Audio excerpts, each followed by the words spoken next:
Saudara, tema ulang tahun GKI Surya Utama yang ke-42 tahun ini apa Bapak Ibu?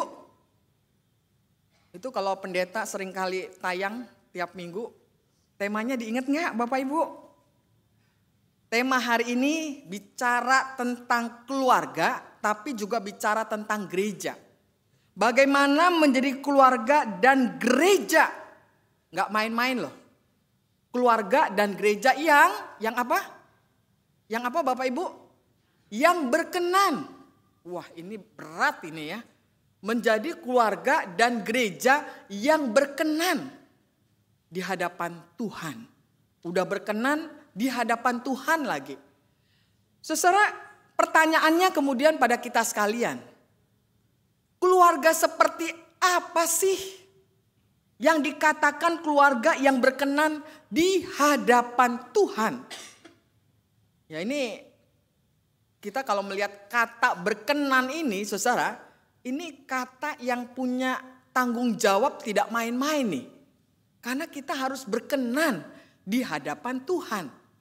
Nah keluarga yang seperti apa?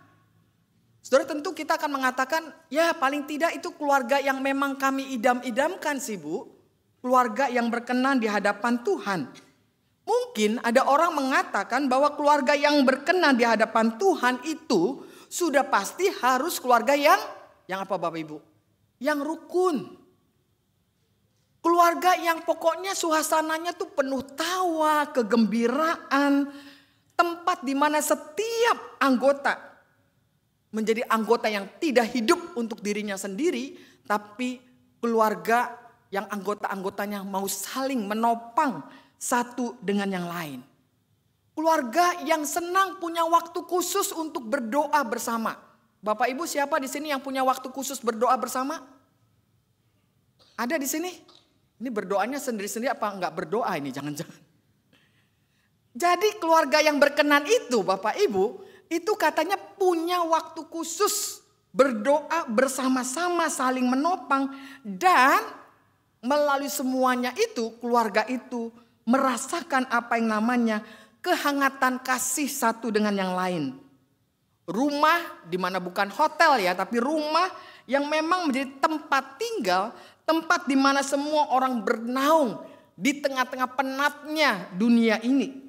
Tempat di mana kita bisa pulang ketika kita merasa diterima apa adanya. Saudara, siapa yang tidak ingin punya keluarga yang seperti ini? Ada? Saudara-saudara mau nggak keluarga yang seperti ini? Mau. Kok kurang keras ini kayaknya? Mau apa enggak nih? Saya jadi penasaran juga nih. Mau apa enggak Bapak Ibu? Mau ya, 100% ya, nggak kurang ya. Mau kan? Nah pertanyaannya kemudian menarik juga nih ya. Sebelum itu, nah keluarga-keluarga ini Bapak Ibu, kalau Bapak Ibu mau ya punya keluarga yang seperti itu, kan ini akan dampaknya juga positif. Kepada apa? Kepada kehidupan bergereja, betul kan? Kalau keluarga-keluarganya ini adalah keluarga-keluarga yang seperti gambaran tadi, kita akan mengatakan, Bu, pasti gereja kita akan menjadi gereja yang kuat. Gereja yang lahir dari keluarga-keluarga yang saling menopang. Artinya apa? Gereja ini akan menjadi punya kekuatan bertumbuh. Kenapa? Karena didukung oleh keluarga-keluarga yang saling mengasihi, keluarga yang beriman, dan keluarga yang hidup dalam kasih Kristus. Nah ini tapi pertanyaannya. Ya Bapak Ibu, kan sudah tuh mau tuh ya. Pertanyaannya kemudian. Adakah keluarga-keluarga yang gambarannya seperti itu? Yang mulus-mulus saja. Yang serba sempurna itu kan kalau mau dibilang kan. Serba sempurna. Ada apa enggak Bapak Ibu? Bapak Ibu ada apa enggak? Ada? Kalau enggak ada misalnya oke lah bukan di kehidupan ini. Di Alkitab. Di firman Tuhan. Ada enggak Bapak Ibu? Ada enggak keluarga-keluarga yang begitu?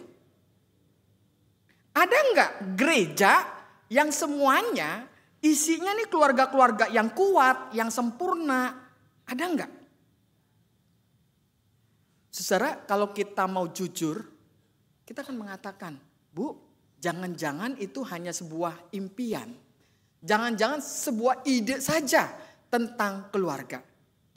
Nah, untuk menjawab itu saudara, mari kita belajar lewat pembacaan Alkitab hari ini yang terdapat di dalam Lukas 18 ayat 9 sampai 14. Jadi di dalam Lukas itu kita ini sedang bertemu dengan cerita yang diceritakan Yesus dalam perumpamaan. Perumpamaannya ini tentang dua orang yang datang dalam ibadah. Satu adalah seorang Farisi dengan bangga yang mengucap syukur karena ia tidak seperti orang lain. Ya, ini kadang-kadang kita harus ingat, kita ini seringkali tumbuh menjadi orang yang merasa beda dengan orang lain. Kita kan harus tampil beda gitu ya.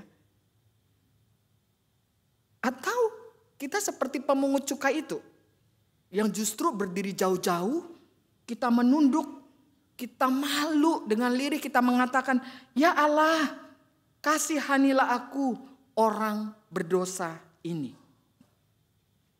Saudara, dari dua ungkapan perumpamaan yang disampaikan Yesus dengan dua contoh itu, maka kita melihat bahwa Yesus ini menutup kata-katanya dengan pernyataan yang sangat tajam. Dia mengatakan begini, orang ini, siapa itu? Siapa orang ini? Pemungut cukai ini pulang ke rumahnya sebagai orang yang dibenarkan Allah dan yang bukan orang itu. Ya, orang Farisi. Nah saudara, sebenarnya gambaran ini, ya walaupun ini gambaran tentang dua orang, ya, orang Farisi dan juga pemungut cukai, ini kan juga cermin dari dua sikap rohani yang ada di dalam kehidupan keluarga kita. Yang ada di dalam kehidupan kita bergereja. Karena itu apa sih yang kita bisa pelajari Bapak Ibu terkait dengan ini? Pertama, ketika kita bicara tentang keluarga, maka seperti tema kita, bahwa kita harus menjadi keluarga dan gereja yang berkenan di hadapan Tuhan. Keluarga yang berkenan di hadapan Tuhan, kalau kita melihat konteks di dalam pembacaan itu, kan kita tidak memilih sebagai orang Farisi ya. Kita memilih sebagai pemungut cukai. Jadi kalau ini dikaitkan dengan keluarga, maka keluarga yang berkenan di hadapan Allah itu saudara, itu adalah keluarga yang berani mengaku salah. Keluarga-keluarga yang berani mengaku salah, tapi tidak cukup dengan mengaku salah, tapi berusaha untuk memperbaikinya, berusaha untuk memperbaharuinya. Jadi keluarga yang berkenan di hadapan Tuhan Bapak Ibu, bukan keluarga yang pencitraan, menampilkan foto-foto yang harmonis di depan orang. Keluarga yang berkenan bukan keluarga yang seperti itu. Justru keluarga yang berani jujur. Ini orang berani jujur ini tidak gampang ditemukan saat ini Bapak Ibu. Berani jujur, berani mengakui kegagalannya, kesalahannya dan ketidaksempurnaannya di hadapan Tuhan maupun juga sesama. Kalau kita melihat keluarga Farisi ini menggambarkan tentang keluarga yang sibuk untuk mempertahankan pencitraannya. Mereka tidak salah dalam ketaatan, tetapi kalau ketaatan sih nggak usah dibilang gitu ya. Bahkan mungkin diacungin jempol. Tetapi kesalahannya adalah karena apa yang ditampilkan itu lebih kepada pencitraan dan pada akhirnya tumbuh dengan kesombongan rohaninya. Nah sebaliknya pemungut cukai itu menggambarkan keluarga yang justru sadar diri nih. Keluarga yang menyadari bahwa dia adalah keluarga yang tidak sempurna. Tetapi di dalam ketidaksempurnaan itu dia mau berubah. Karena itu Bapak Ibu, kesalahan terbesar ini bukanlah ketika kita jatuh. Kita gagal, kita kalah. Bukan itu. Tetapi ketika kita menolak untuk mengakui bahwa kita telah jatuh. Nah karena itu saudara, keluarga yang sehat bukan keluarga yang tidak pernah bertengkar, tetapi keluarga yang berusaha berdamai setelah bertengkar. Dan keluarga bukan yang tidak pernah gagal, tetapi keluarga yang justru mau belajar di tengah-tengah kegagalannya. Bukan keluarga yang memoles dosa dengan berbagai alasan-alasannya, tetapi keluarga yang berani menelanjangi di hadapan kasih karunia Allah. Dan karena itu saudara perlu kita sadari dan ingat bahwa tidak sedikit ya orang-orang Kristen itu yang merasa malu. Kenapa? Karena menganggap keluarganya itu tidak seperti seharusnya. Apalagi maaf nih, orang-orang yang punya jabatan seperti pendeta, seperti penatua, seperti aktivis gitu ya. Wah, gimana sih jadi pendeta? Gimana sih jadi penatua? Kok hidup keluarganya seperti itu? Saudara, tidak sedikit orang Kristen merasa malu karena menganggap keluarganya itu tidak seperti seharusnya. Tidak harmonis, penuh konflik, anak-anak menjauh dari iman, bahkan hidup pernikahannya itu retak, dan mereka takut dan malu dianggap gagal dalam kehidupan berkeluarga. Nah, pertanyaannya sekali lagi, ada enggak keluarga-keluarga yang sempurna baik dalam kehidupan sekarang maupun juga dalam Alkitab? Saudara, baik di dalam kehidupan kita maupun juga dalam kisah-kisah di dalam Alkitab, tidak ada satupun, ya ini menarik ya, Alkitab itu sebenarnya Alkitab yang kita baca itu Bapak Ibu yang kita hayati betul sebagai firman Tuhan, itu justru menggambarkan keluarga-keluarga itu dengan kejujurannya. Dia jujur memperlihatkan bahkan kepada kita bagaimana keluarga yang dipakai Tuhan itu ternyata adalah keluarga-keluarga yang penuh dengan kelemahan. Keluarga-keluarga yang mengalami konflik. Keluarga-keluarga yang dicap sebagai gagal. Ada keluarga Adam dan Hawa yang jatuh ke dalam dosa. Ada keluarga Abraham dan Sarah yang tidak sabar untuk menantikan janji Tuhan. Dan kita melihat lagi ada keluarga, nah ini ya Bapak Ibu, keluarga Yusuf dan Maria. Dia sempurna enggak Bapak Ibu? Tidak juga. Kenapa? Karena Yusuf dan Maria keluarganya itu meragukan, awalnya itu kan meragukan panggilan Allah. Jadi saudara, kita melihat di sini memang tidak ada keluarga di dalam Alkitab pun yang digambarkan sempurna. Mereka adalah keluarga-keluarga yang juga penuh dengan kelemahan, kegagalan, konflik. Tetapi kita melihat di sana bagaimana keluarga-keluarga itu mau datang di dalam Tuhan untuk disempurnakan di dalam kasih-Nya, di dalam anugerah-Nya, di tengah-tengah ketidaksempurnaan sekalipun. Seperti Henry Nouwen mengatakan, keluarga yang sejati Bapak Ibu bukanlah tempat tanpa luka, tetapi tempat di mana luka itu disembuhkan oleh kasih. Dan lagi saudara, rasa malu karena mungkin memiliki keluarga yang dianggap tidak sempurna, yang gagal, itu sering muncul. Kenapa? Karena kita kan dibangun dengan gambaran media sosial yang selalu menunjukkan pencitraan-pencitraan sebagai keluarga-keluarga rohani, daripada menghadirkan kejujuran yang justru memulihkan kita. Padahal sekali lagi saudara, di dalam terang firman Tuhan, keluarga yang berkenan itu bukanlah keluarga yang sempurna, melainkan keluarga yang jujur mengakui ketidaksempurnaannya, tetapi bersedia untuk dipulihkan. Mazmur 51 ayat ke-11 mengatakan demikian saudara. Korban sembelihan kepada Allah apa? Ialah jiwa yang hancur, hati yang patah dan remuk, tidak akan kau pandang hina. Jadi sekali lagi Bapak Ibu, kita tidak perlu malu dengan latar belakang keluarga kita masing-masing. Kita tidak perlu berdiri atas pencitraan dalam kehidupan keluarga kita.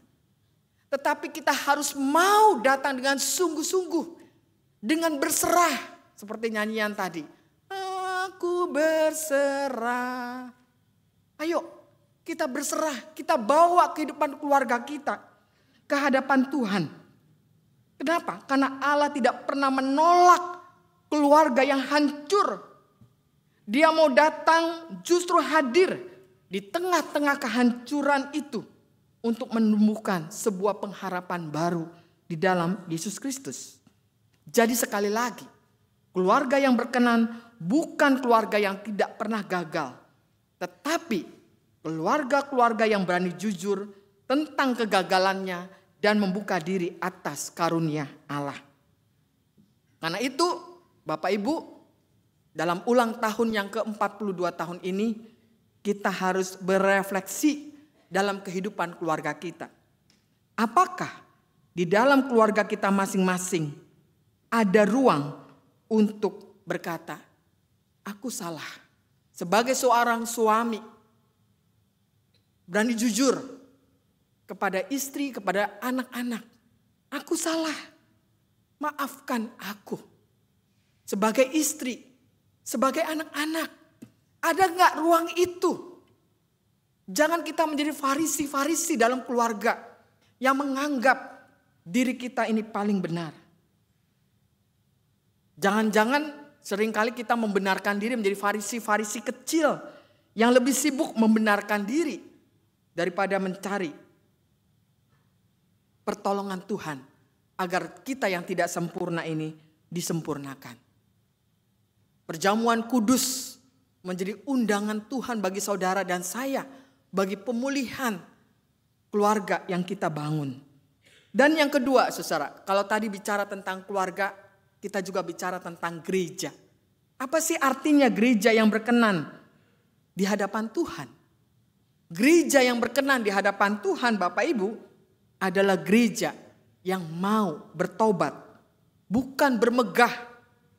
Gereja yang berkenan bukan bangga, bermegah karena banyaknya kegiatan-kegiatan. Wah, kalau kita melihat kok kegiatan kita kurang rame ya Bu. Coba lihat GKI lain, coba lihat gereja lain Bu. Bapak Ibu, gereja yang berkenan itu bukan gereja yang banyak kegiatan, programnya begini begitu sibuk. Tapi hati dan pikirannya kering, penuh dosa. Hanya memancarkan pembenaran diri, hanya memancarkan pencapaian-pencapaian diri. Gereja yang berkenan di hadapan Tuhan justru adalah gereja yang mau bertobat. Gereja yang berkenan di hadapan Tuhan adalah mau hadir, bukan gereja yang membanggakan prestasi-prestasi pelayanan, tetapi sebenarnya kehilangan arah di dalam pertobatannya. Program berjalan, tetapi jemaatnya hatinya kering. Bapak Ibu, coba pendeta mau tanya nih. Bapak Ibu hatinya kering gak nih? Bapak Ibu, coba saya mau tanya nih. Bapak Ibu hatinya kering gak? Coba saya mau dengar lagi, hatinya kering gak? Ini dengarnya ada yang biasa, ada yang kering, ada yang enggak. Bapak Ibu, kalau Bapak Ibu hatinya kering, ini benar-benar pendeta, penatua yang di sini dan di mana bertobat. Jangan sampai kita kehilangan arah di dalam kehidupan bergereja karena hanya kebanggaannya itu program-program pelayanan yang begitu. Liturginya sih indah, tapi kasihnya menguap. Saudara, gereja bukan rumah bagi orang-orang benar, melainkan rumah sakit justru ya, bagi orang-orang berdosa.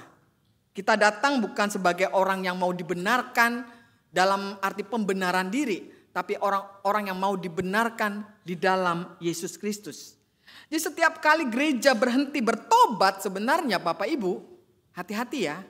Kita ini lama-lama sedang membusuk secara perlahan-lahan. Ini bahasanya tajam juga ya.